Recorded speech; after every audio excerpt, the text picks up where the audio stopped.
I kept photos of my college boyfriend. Now my husband's moving his things out. The cardboard box made a hollow thud as it landed on our bedroom floor. David had been methodically packing his belongings all morning, moving with mechanical precision through the home we'd shared for 12 years.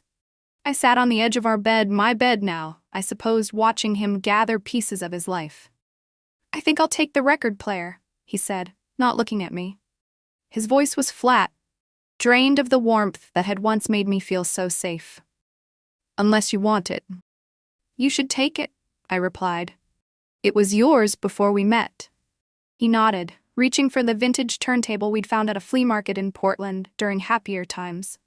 I remembered that weekend trip 6 years ago, how we'd walked hand in hand through stalls of antiques, how he'd spotted the record player, and his eyes had lit up like a child's on Christmas morning.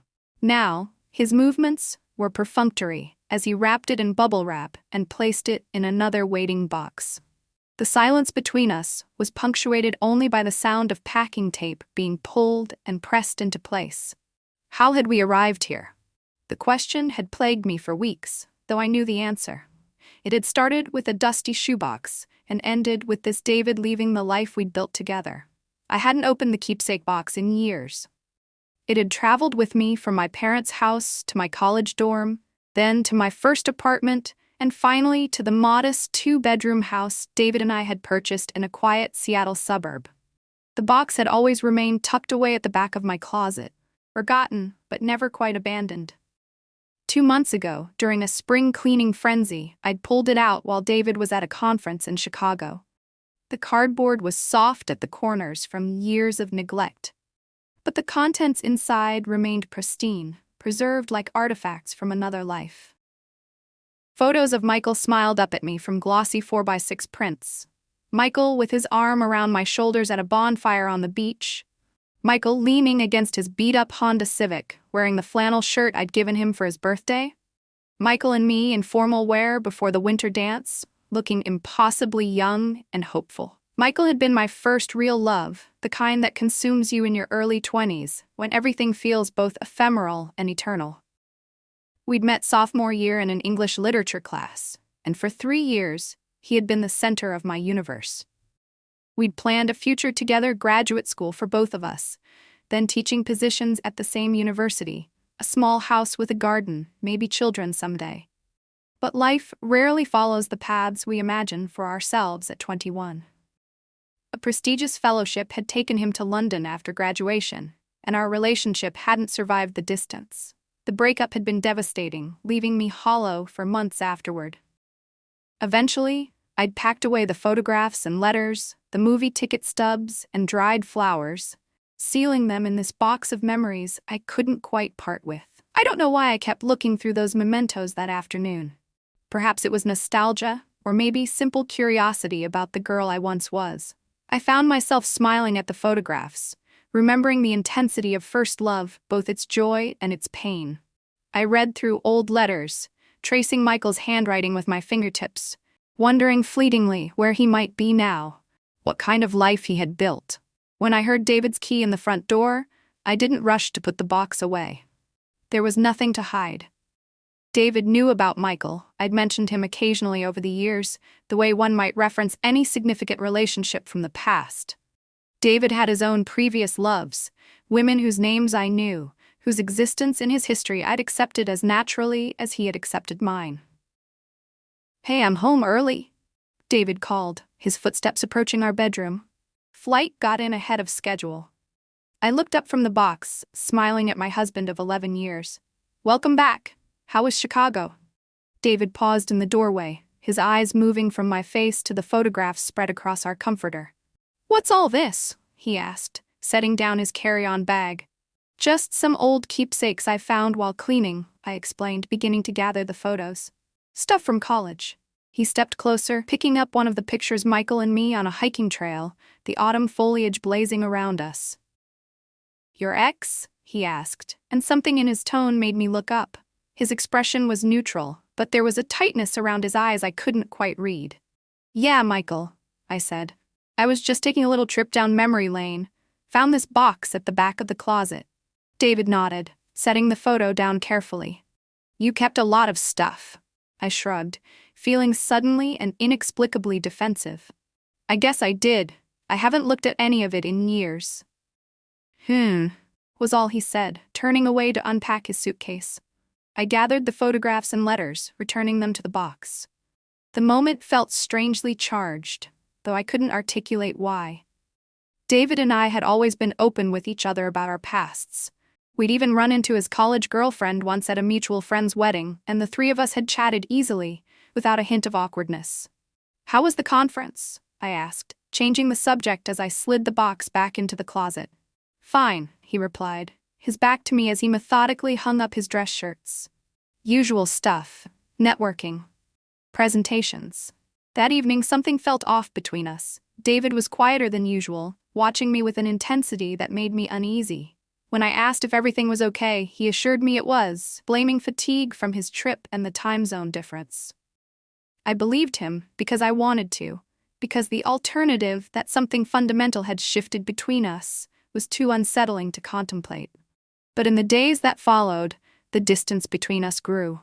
David spent more time at his office, came home later, and when we did share the same space, our conversations felt stilted, carefully modulated. When I reached for him in bed, he responded with mechanical affection, his mind clearly elsewhere.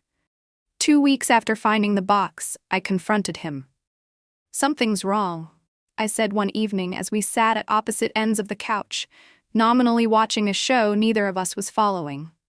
"And I think it has something to do with those old photos I was looking at." David's expression changed almost imperceptibly. He placed his wine glass on the coffee table with deliberate care. "I've been thinking about them," he admitted after a long pause. "About why you kept them. They're just memories, David, ancient history." "Are they?" His voice was controlled, but I could hear the tension beneath it. "Because you kept every letter, every photo. You preserved them like treasures." I stared at him, disbelieving. "They're in a box I haven't opened in years. They don't mean anything." "If they don't mean anything, why keep them at all?" The question hung in the air between us. I struggled to articulate an answer that would make sense to him, that would ease whatever insecurity was gnawing at him. "I don't know," I said finally. "Maybe because they're part of my history. They remind me of who I was before I became who I am now, with you." David shook his head slightly. "I've never kept photographs of my exes." "That's your choice," I replied, frustration rising. "It doesn't mean I'm still in love with Michael, for God's sake.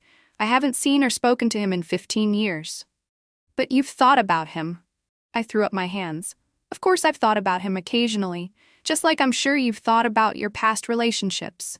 That's normal, David." "The way you looked at those photos," he trailed off, then started again. "It made me wonder if what we have is what you really want, if I'm what you really want." The conversation deteriorated from there, spiraling into one of the worst arguments of our marriage. Words were said that couldn't be unsaid, insecurities revealed that couldn't be hidden again. By the end of the night, David was sleeping in the guest room, and I was lying awake, wondering how a box of faded photographs could have exposed such a fundamental fault line in our relationship. In the morning, David was gone before I woke. A note on the kitchen counter informing me he'd be staying with his brother for a few days to think. Those days stretched into a week.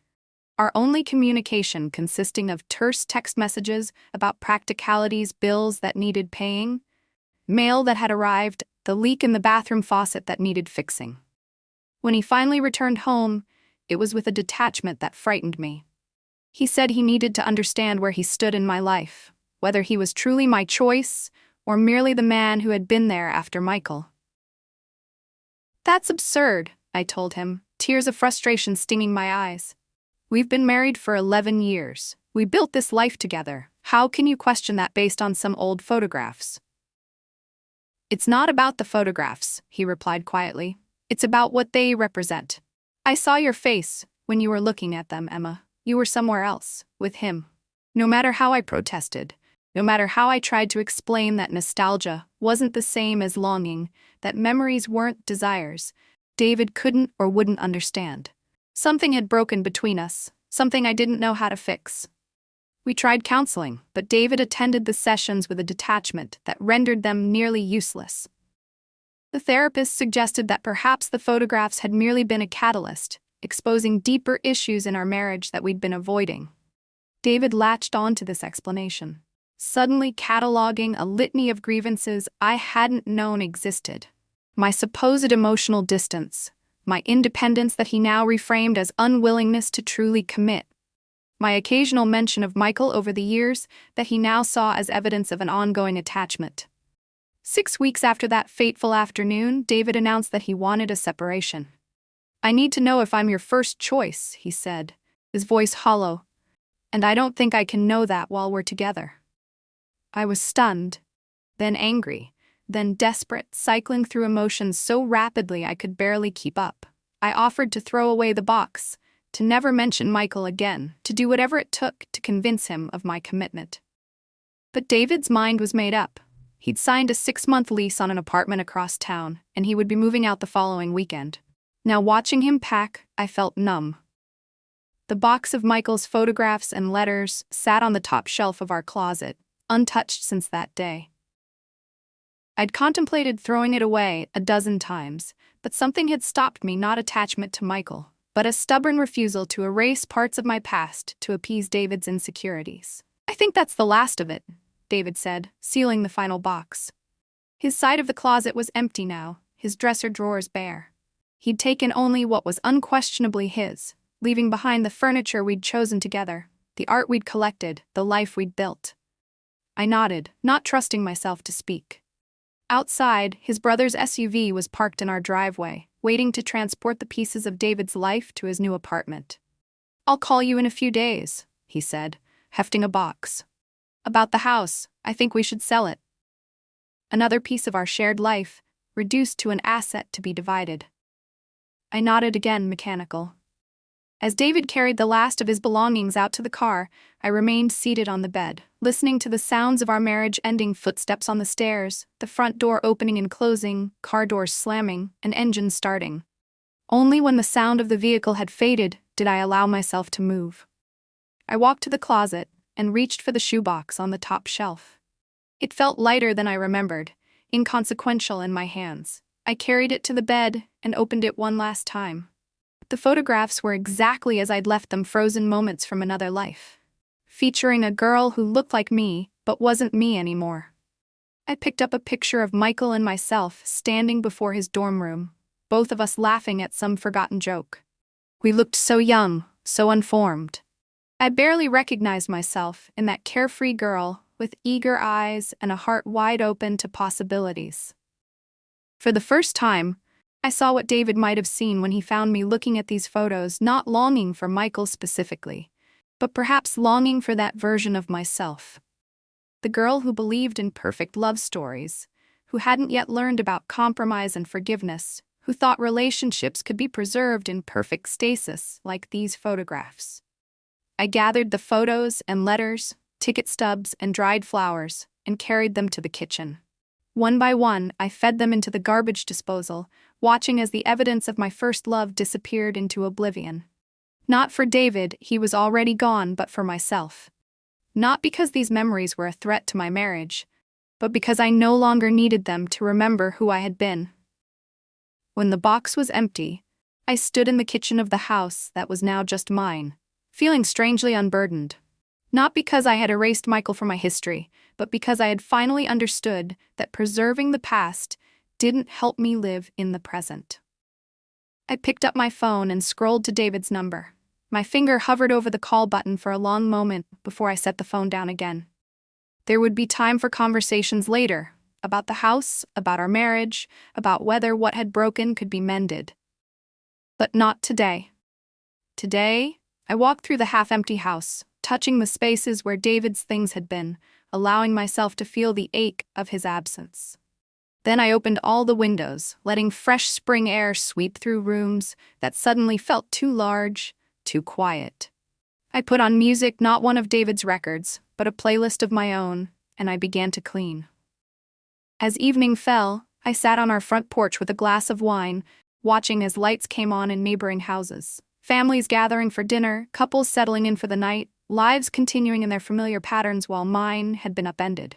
My phone buzzed with a text from David, Got everything set up at the new place. Hope you're okay. I stared at the message, at once so considerate and so distant. Was I okay? I didn't know yet, but I would be, eventually. I'm fine, I typed back. Take care of yourself. I set the phone down and looked up at the darkening sky. The first stars were becoming visible, pinpricks of light in the vast emptiness.